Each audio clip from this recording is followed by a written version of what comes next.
Merci, Monsieur le Président, honorables assesseurs. Monsieur Kalonzo. Ibrahim Kamara. Monsieur Ibrahim Kamara dit Kalonzo. Présent. Bien, vous apparteniez à l'unité de Monsieur Kegboro?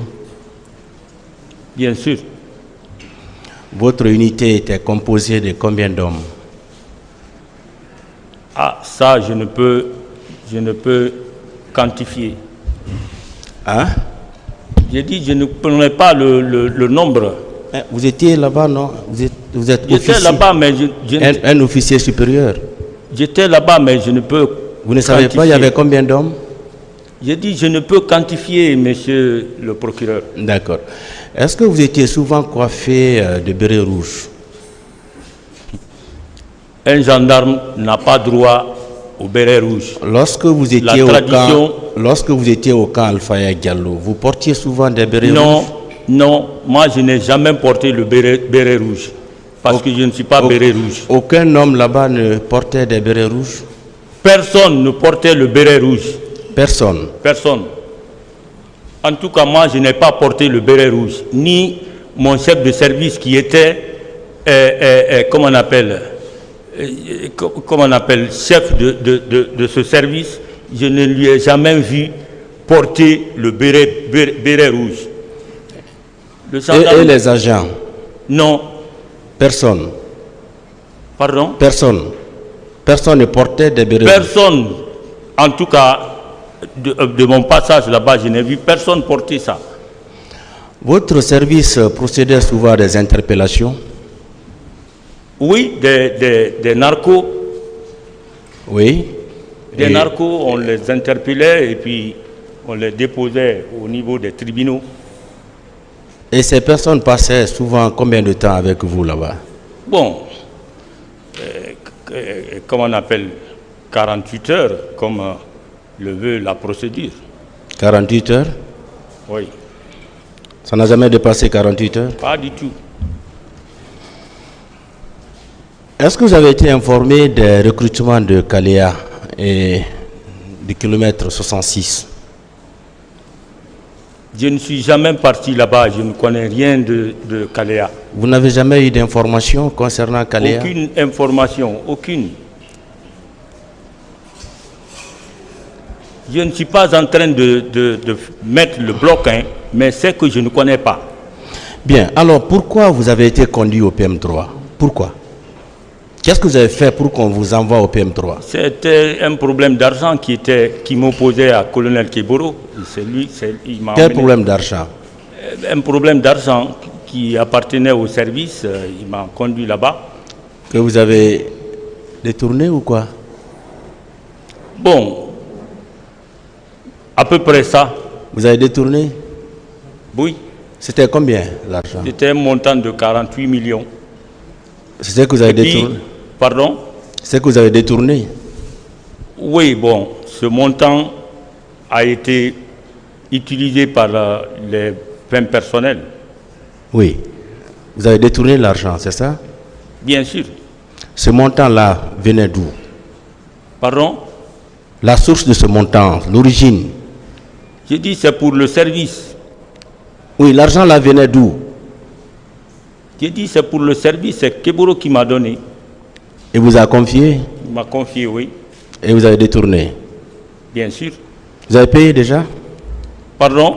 Vous avez payé l'argent ou bien vous n'avez pas payé? Bon, j'avais l'intention de le faire, mais il a anticipé et puis il a ordonné à ce que le chef d'état-major d'alors m'arrête. Et votre service, comment il était organisé? Vous vous dites que vous n'aviez aucune fonction là-bas? Je n'avais aucune fonction, monsieur. Un officier supérieur au sein d'un service? Vous n'avez aucune fonction? Bon, à l'époque, ce n'était pas structuré, parce qu'on venait de prendre le pouvoir. Donc, il n'y avait pas de structure. C'était en vue, mais ce n'était pas établi à l'époque. Donc, le service faisait de façon générale. D'accord. Vous dites que vous étiez au violon le jour des événements? Bien sûr. Vous avez quand même appris que vos coéquipiers étaient sortis? Pardon? Vos coéquipiers, est-ce que vous avez appris qu'ils étaient sortis ces jours? Est-ce que vous avez appris que vos collègues étaient sortis le 28 septembre? Lesquels collègues? Ceux qui étaient au service.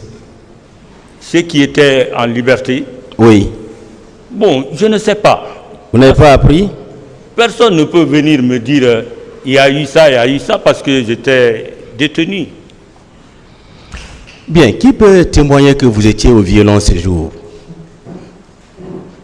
Il y a plus de 8 officiers que je viens de citer ici. Il y a le colonel François Béabogui qui était. Attendez, vous allez les citer tous. Allez-y.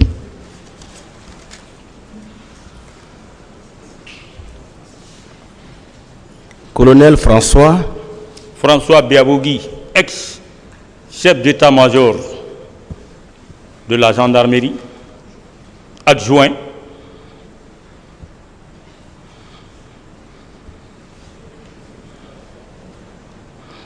Oui. Le colonel Abou Keita, mais maintenant décédé. Le décédé est Abou Keita. Oui. Le colonel Famoudou Sano, mais il est à la retraite. Il s'appelle comment? Famoudou Sano. Famoudou Sano. Il était l'officier de garnison de l'état-major de la gendarmerie.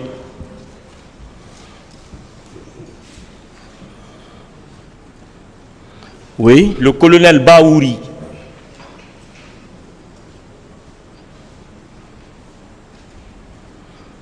Oui. C'est lui qui était commandant... c'est lui qui vous a reçu? Voilà, commandant du PM3. D'accord. Oui. Il y a aussi Gabriel Tamba Diawara.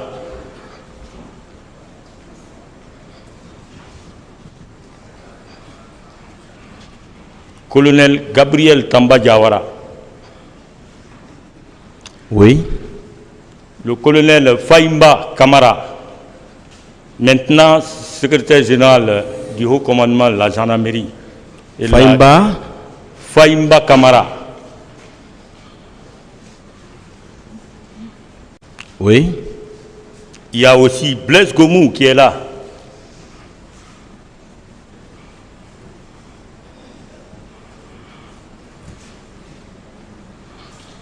Oui. Il y a aussi le colonel Tcheboro, lui d'ailleurs qui m'a mis en prison.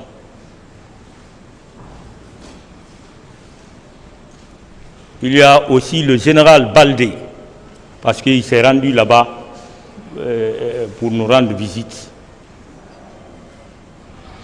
Oui. Bon. Donc ces personnes pourront témoigner que vous étiez... Ils peuvent témoigner. Bien. Pourquoi alors capitaine Sori Kondé, il vous a dénoncé de façon formelle? Pour quelle raison? Vraiment, je ne sais pas. Vous ne savez pas la raison? Vraiment, je ne sais pas. Il y avait des antécédents entre vous? Aucun antécédent entre moi et Sori Kondé. Aucun. Parce qu'il est formel, hein? Vous avez suivi la lecture. Vous avez suivi la lecture tout à l'heure.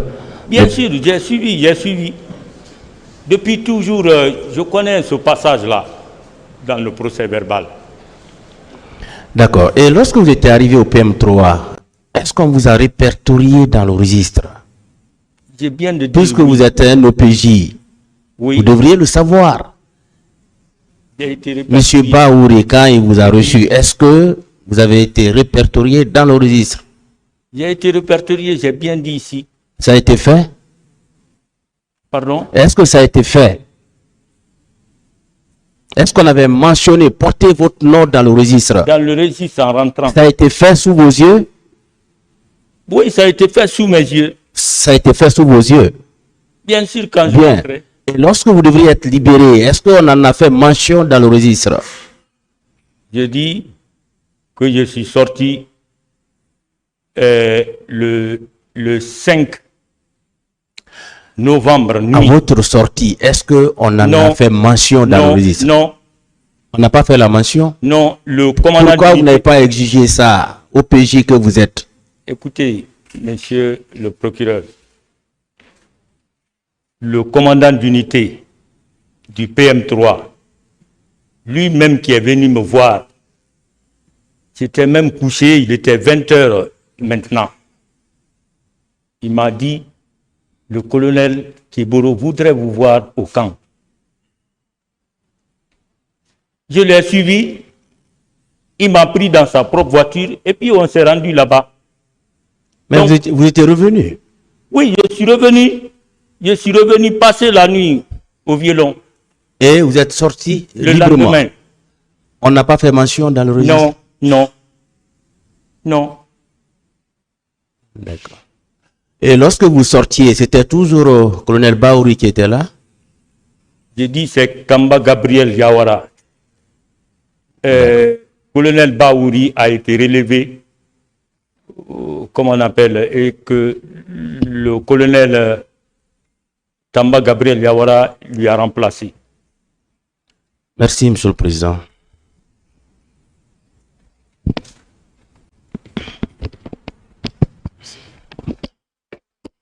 Merci, Monsieur le Président. Monsieur Camara. Président Maître. Donc, vous dites avoir été gardé pendant 3 mois en incarcération au PM3 sur ordre du colonel Keboro. Pardon? Vous dites avoir été incarcéré pendant 3 mois au PM3 sur ordre du colonel Keboro. Bien sûr, il est là. Très bien. Vous êtes officier de police judiciaire, vous l'avez dit devant le tribunal. Est-ce que vous pensez donc que Keboro respectait la législation en vigueur? Parce qu'un délai réglementaire imposé dans le code de procédure pénale relatif à la garde à vue. Par rapport à quelle détention? Ma propre détention? Oui, bien sûr, en incarcération au PM3. Bon, c'était un genre de punition qui m'a infligé. Cette punition, quelle est la base légale? Pardon? Vous aviez dit que vous étiez poursuivi pour des faits, ce qui est une infraction, non? Bien sûr. Très bien. Alors, est-ce que vous pensez que votre colonel respectait la législation en vigueur, vous, officier de police judiciaire, qu'il vous fasse garder pendant 3 mois? Bien sûr, il était chef de service, il a voulu que ça soit comme ça. Je parle de la législation. C'est ce que je suis en train de dire. Si c'est la législation, c'est pas normal. Très bien. Est-ce que votre, tel qu'il a dit ici à la barre, est-ce qu'il est donc un officier de police judiciaire modèle, lui, Keboro? Pardon? Est-ce que c'est un officier de police judiciaire modèle qui respecte la législation? Bien sûr, c'est un sortant d'école, il connaît très bien. Est-ce que le code que vous utilisez lui donne le pouvoir de garder un citoyen comme vous pendant 3 mois en incarcération? Pardon? Le code de procédure pénale que vous utilisez dans l'exercice de vos fonctions, est-ce que lui le donne le pouvoir de vous garder pendant 3 mois en incarcération? Bon, non, c'est selon la législation, non? Très bien.